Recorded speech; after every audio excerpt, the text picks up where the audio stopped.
mwatandukana n'umugabo mu nzu, umwe akazarara muri salo, umwe yaje muri salo undi akaja mu cyumba, undi yaje mu cyumba undi akaja muri salo. Niko bimeze ubu ngubu, niko bimeze mu ngo nyinshi. Ico gihe mwatandukana mu mahoro bitaragera kure.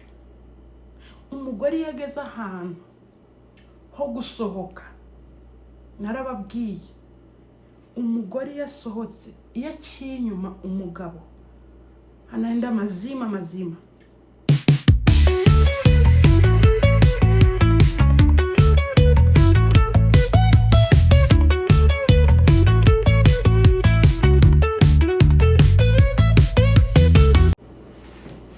Muraho meze mute, nizere ko mumeze neza. Muhawe ikaze kuri channel yanjye. Umwaka musha muhire duherukana mu biganiro nk'ibi, umwaka urangiye. Rero muhawe ikaze kuri channel yanjye. Ndashimira abantu mwakoze subscribe, mwarakoze cyane. So nawe nubona iki kiganiro nta kindi ukore subscribe kugira ngo ibiganiro nk'ibi uzojye ubisanga hano. So nagarutse, nizere ko meze neza. Ndashima Imana n'abantu bakeya nkuko babivuga. Rero muhawe ikaze. Uyu munsi nshaka kuvuga nihuta mu minota mikeya cyane ku bintu bijanye n'umugabo n'umugore mu rugo, umubano. Ndugu zangu, nimba umugabo n'umugore baratubwiye ngo nukubana karamata, ngo nugutandukanwa n'urupfu, niko Bibiliya byanditswe. Ariko umubano umugabo n'umugore mu gihe batari kumvikana, aho kuvuga ngo umugabo cyangwa se umugore ageraho atandukana n'umugabo mu nzu, umwe akazarara muri salo, umwe yaje muri salo undi akaja mu cyumba, undi yaje mu cyumba undi akaja muri salo.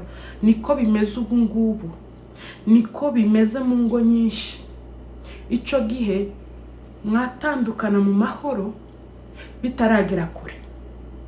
Umugore yageze ahantu ho gusohoka, narababwiye, umugore yasohotse iyo aciye inyuma umugabo anaenda mazima. Ajana amaguru ye yose n'ibitekerezo kugaruka. Iyo agarutse ntabwo agaruka ari wa wundi. Ntabwo ushobora kumbwira ko umugore asohoka rimwe kabiri gatatu, karenze kabiri gatatu, umbwire ngo aracyari wa mugore washatse. Never.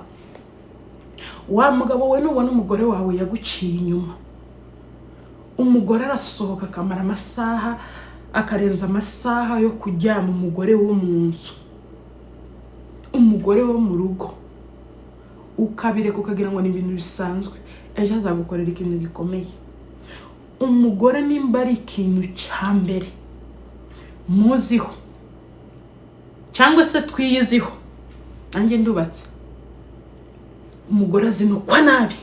Umugore azinukwa nabi. Kandi wa mugabo we ntugira ngo uzunga umugore wawe, at least nimba mubanye imyaka 5, niho uvuga ko umuzi, ukaba wamumenya. Hari ukuntu umenya umuntu ukavuga ati there is something going on. Ariko nimba bigeze aho umugore yaguciye inyuma ijya mbere, ukabona bidafatika ijya kabiri ijya gatatu, menya ko atakira umugore wawe. Uwo ntabwo akira umugore wawe. Uyu munsi ndavuga ku mugore. Nukuvuga ngo yagukorera igitangaza, yagukorera ikintu cyaricyo cyose uzicuza mu buzima bwawe. Umugore nimba guciye inyuma akagusuzugura, mugatandukana, akagezaho aho akaguta mu gihome, ndavuga kugufungisha. Ukwiriye kuba kefu. Washaka ukagenda wamusezeye, ukamusezera amahoro, ukavuga ati dutandukane. Hari ikintu abanyamurenge umuco wacu uzugenda ukaducangamo, biri kuducanga muri iyi generation turimo. Hari ikintu no kuvuga ngo ubu ngubu, mbere hari ikibazo mu rugo umugabo n'umugore bagahamagara imiryango, ariko ubu ngubu yani umuntu agitatuliye, mwikemurira ibibazo byanyu.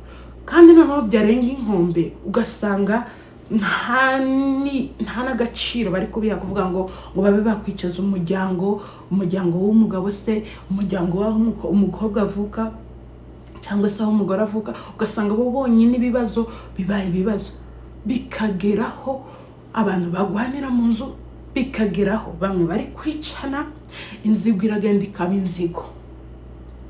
Abagabo n'abantu bataza bakunda kuvuga, ariko iyo umugabo arenze yavuga biba bimugeza aha. Umugabo aragenda agapfana agahinda, ariko umugore nta mwanya wo gupfana agahinda tugira, never. Aravuga akareactinga, umugore aravuga akareactinga, uvuga ngo aravuga akanakora. Nta mwanya wo kwikorera ibibazo abagore tugira. Nimba dukosanye uyu munsi, ejo cya kibazo kikongera kikaza, byakosa rikongera rikaza. Umugore ntabwo agyihanganira. Abagore ntabwo ntitugira igituza cyo kubika ibibazo, uretse n'ibibazo n'amabanga.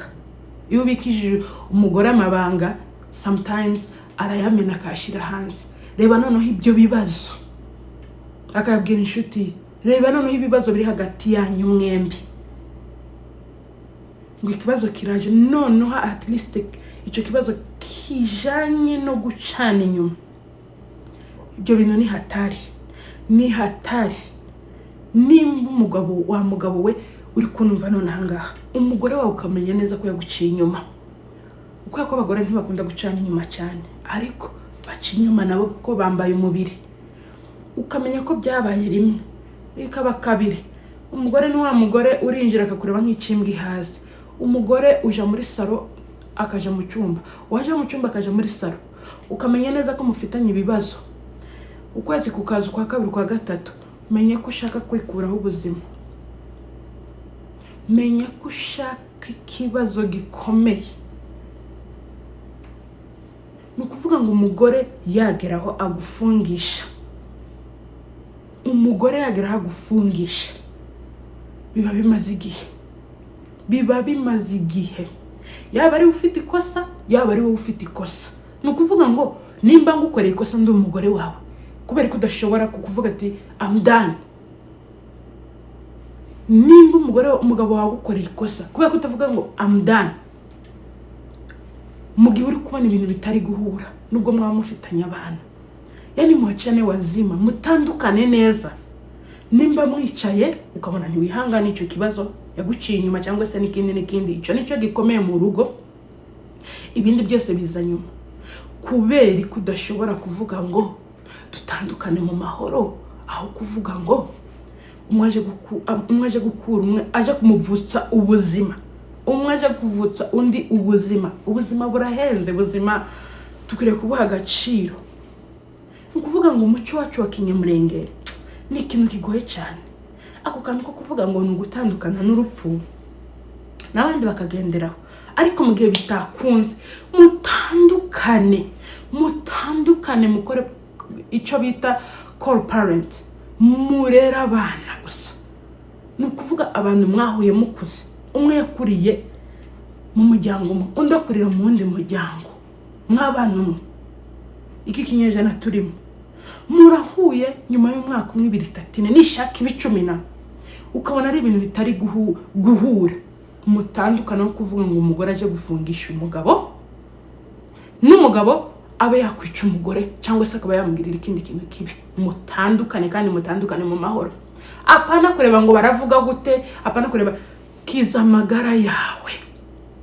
Ndabizi imiryango myinshi ubu ngubu nuko babanye muri Amerika, Canada, Australia n'ibindi bihugu. Mwabonye ibyaraye bibaye muri Kenya. Uriya mugore ubuki baramutera amabuye, ariko kumbure nawe siwe. Kumbure hari ibyabaye hagati yabo bombi, ariko abafungishije umugabo nk'uko babivuga, agwariramo yitabye Imana. Kumbure wenda nk'iyo bari gutandukana mu mahoro, wenda umugabo ntiyari gupfa ngo abe yanapfana wenda n'umubabaro ukabije. Ntawamenya uriya mugabo ikimwishe, ariko apfuye ababaye. Icyambere agahinda, umugore yikundiye, babanye babyaranye, akamufungisha. yashika akagwariramo akitaba Imana. Banyamurengekazi, mufunguke amatwi kandi murebe ibyo mureba. Timurebe ngo ni umuco, nimurebe ngo ngwiki. Igihe bitagenze neza, mutandukane mu mahoro.